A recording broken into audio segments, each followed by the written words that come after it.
Hello, ಎಲ್ಲರಿಗೂ ನಮಸ್ಕಾರ. ಈ ರೆಸಿಪಿಯನ್ನು ನೀವು ಹೊಸ ವರ್ಷಕ್ಕೆ ಎಲ್ಲರಿಗೂ ಇಷ್ಟವಾಗುವಂಥ ಸರ್ಪ್ರೈಸಾಗಿ ಮಾಡಿಕೊಡಿ. ಮನೆಯಲ್ಲೆಲ್ಲ ಫುಲ್ ಖುಷಿ ಆಗ್ತಾರೆ. ಹಾಗೆ ಇವತ್ತು ನಾನು ನಿಮ್ಗೆ ತೋರಿಸ್ಕೊಡ್ತಾ ಇದ್ದೀನಿ ಕಾಜು ಬಟರ್ ಮಸಾಲ. ಇದನ್ನು ತಿಂದರೆ ಯಾವತ್ತೂ ನಿಮಗೆ ಹೋಟೆಲ್ನಲ್ಲಿ ತರಿಸ್ಬೇಕು ಅನಿಸೋದೇ ಇಲ್ಲ. ಹೋಟೆಲ್ನಲ್ಲಿ ಬೇಕಾದರೆ ನೀವು ಎಷ್ಟು ಒಂದು ಕಡಾಯಿಗೆ 150 ಕೊಡಬೇಕಾಗತ್ತೆ. ಇದಕ್ಕೆ ಒಂದು ಕಪ್ನಷ್ಟು ನೀರನ್ನು ಬಿಸಿ ಇಟ್ಕೊಂಡು ಅದರಲ್ಲಿ ಒಂದು ಈರುಳ್ಳಿಯನ್ನು ನಾನು ಕಟ್ ಮಾಡಿ ಹಾಕಿದ್ದೀನಿ. ಹಾಗೆ ಒಂದು 7ರಿಂದ 8 ಕಾಜುವನ್ನು ಹಾಕ್ಕೊಳ್ಳಿ. ಆ ಕಡೆ ಅದು ಸ್ವಲ್ಪ ಬಾಯ್ಲ್ ಆಗೋಷ್ಟರಲ್ಲಿ ಈ ಕಡೆ ಕಡಾಯಿಗೆ ಒಂದು ಬಟರ್ ತಗೊಂಡು ಅದನ್ನು ಒಂದು ಒಂದು ಸ್ಪೂನಷ್ಟು ಬಟರನ್ನು ಪ್ಯಾನ್ಗೆ ಆ್ಯಡ್ ಮಾಡ್ಕೊಳ್ಳಿ. ಸ್ವಲ್ಪ ಗೋಡಂಬಿಯನ್ನು ಫ್ರೈ ಮಾಡ್ಕೊಳ್ಳಿ. ನಿಮ್ಗೆ ಎಷ್ಟು ಬೇಕೋ, ಎಷ್ಟು ಜನ ನೋಡ್ಕೊಂಡು ಅಷ್ಟು ಜನಕ್ಕೆ ಬೇಕಾಗುವಷ್ಟು ಗೋಡಂಬಿನೂ ನೀವು ಕಾಜು ಕರಿಗೆ ಯೂಸ್ ಮಾಡ್ಕೊಳ್ಳಿ. ಹಾಗೆ ತುಪ್ಪದಲ್ಲಿ ಆ್ಯಡ್ ಮಾಡ್ಕೊಂಡು ಸಣ್ಣ ಉರಿಯಲ್ಲಿ ಸ್ವಲ್ಪ ಕಲರ್ ಚೇಂಜ್ ಆಗುವಷ್ಟರಲ್ಲಿ ಫ್ರೈ ಮಾಡ್ಕೊಳ್ಳಿ. ಹಾಗೆ ಈ ಕಡೆ ರೋಸ್ಟೆಡ್ ಕಾಜು ಫ್ರೈ ಆಯಿತು. ಈ ಕಡೆ boil onion and kaju boil ಆಯಿತು.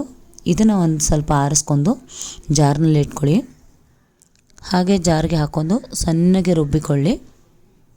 ಈ ಥರ ವೈಟ್ ಪೇಸ್ಟ್ ಆಯ್ತು ನೋಡಿ, ಕ್ರೀಮಿ ಪೇಸ್ಟ್ ಥರ ಆಗುತ್ತೆ. ಹಾಗೆ ಕಾದ ಎಣ್ಣೆಯಲ್ಲಿ ಒಂದು ಈರುಳ್ಳಿ ಕಟ್ ಮಾಡಿ ಹಾಕೋತಾ ಇದ್ದೀನಿ. ದಾಲ್ಚಿನ್ನಿ, ಪಲಾವ್ ಎಲೆ, ಈರುಳ್ಳಿ ಎಲ್ಲವನ್ನು ಗೋಲ್ಡನ್ ಬ್ರೌನ್ ಆಗುವ ತನಕ ಫ್ರೈ ಮಾಡ್ಕೊರಿ. ಹಾಗೆ ಸಣ್ಣಗೆ ಸ್ವಲ್ಪ ಹೆಚ್ಚಿಕೊಂಡ ಕೊತ್ತಂಬರಿ, ಕರಿಬೇವು, ಮೆಣಸಿಕಾಯಿನ ಆ್ಯಡ್ ಮಾಡ್ಕೊರಿ. ಸ್ವಲ್ಪ 1 ಸ್ಪೂನು ಬಡೆ ಸೊಪ್ಪು ಹಾಕ್ಕೊಡಿ. ಫ್ಲೇವರ್ ಚೆನ್ನಾಗಿರುತ್ತೆ, ಡೈಜೆಷನ್ಗೂ ಒಳ್ಳೆಯದು. ಒಂದು ಟೊಮೆಟೊ ಕತ್ತರಿಸಿಟ್ಕೊಂಡಿದ್ದೆ.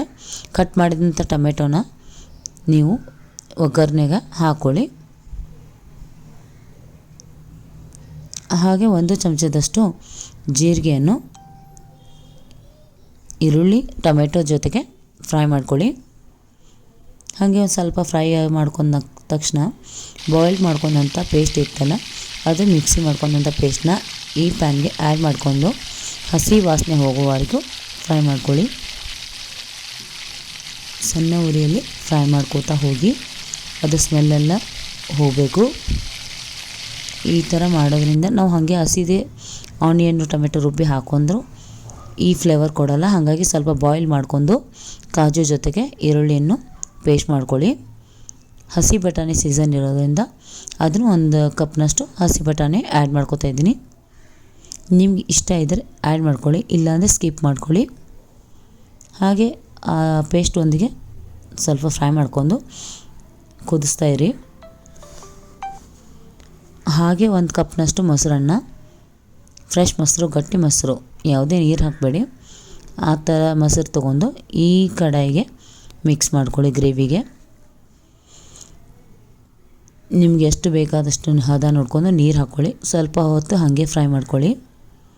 ಈ ಕಡೆ ಪರೋಟ ಹಿಟ್ಟನ್ನು ನಾನು ರೆಡಿ ಮಾಡ್ಕೊಂಡಿದ್ದೆ. ತಂದೂರಿ ಹಿಟ್ಟು ಸಿಗುತ್ತಲ್ಲ, ಅದನ್ನು ಹೋಳಿಗೆ ಹಿಟ್ಟು ಅಥವಾ ತಂದೂರಿ ಹಿಟ್ಟು, ಮೈದಾ ಯಾವುದೇ ಒಂದು ಉಪಯೋಗ ಮಾಡಿ ಅದಕ್ಕೆ ಸ್ವಲ್ಪ ಮೊಸರು ಹಾಕಿ ನಾದಿಟ್ಕೊಂಡಿದ್ದೆ.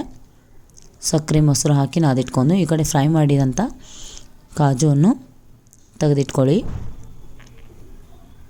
ಇಷ್ಟು ರೋಸ್ಟ್ ಆಗಬೇಕು ನೋಡಿ, ಸ್ವಲ್ಪ ಪ್ರೆಸ್ ಮಾಡಿದರೆ ಕಟ್ ಆಗಬೇಕು, ಆ ಥರ ರೋಸ್ಟ್ ಮಾಡ್ಕೊಳ್ಳಿ. ಅದನ್ನು ಈ ಗ್ರೇವಿಯಲ್ಲಿ ಆ್ಯಡ್ ಮಾಡ್ಕೊರಿ. ಸ್ಟಾರ್ಟಿಂಗ್ ಹಾಕೊಂಡ್ರೆ ಸ್ವಲ್ಪ ಮೆತ್ತಗಾಗುತ್ತೆ. ಫ್ರೈ ಮಾಡ್ಕೊಂಡ್ರಿಂದ ಕ್ರಿಸ್ಪಿನೆಸ್ ಚೆನ್ನಾಗೇ ಇರುತ್ತೆ. ಲಾಸ್ಟ್ ಇನ್ನೇನು ಬಾಯ್ಲ್ ಮಾಡಿ ಸರ್ವ್ ಮಾಡ್ತೇವೆ ಅನ್ನೋ ಟೈಮಿಗೆ ನೀವು ಆ್ಯಡ್ ಮಾಡ್ಕೊಳ್ಳಿ. ಇದು ಹೋಗ್ತಾ ಕುದಿಸ್ತಾ ಹೋದಷ್ಟು ಗಟ್ಟಿ ಆಗುತ್ತೆ. ಗಟ್ಟಿ ಆದಾಗ ನೀವು ಸ್ವಲ್ಪ ಕಟ್ ಮಾಡಿದಂಥ ಕೊತ್ತಂಬರಿ ಹಾಕೋರಿ, ಕಸ್ತೂರಿ ಮೆಂತಿ ಹಾಕೋರಿ. ಹಾಗೆ ಮತ್ತು ಸ್ವಲ್ಪ ತಿರುಗಿಸ್ಕೋರಿ. ಅದು ನೀವು ಹಾಗೆ ಬಿಟ್ಟಷ್ಟು ಗಟ್ಟಿ ಆಗುತ್ತೆ.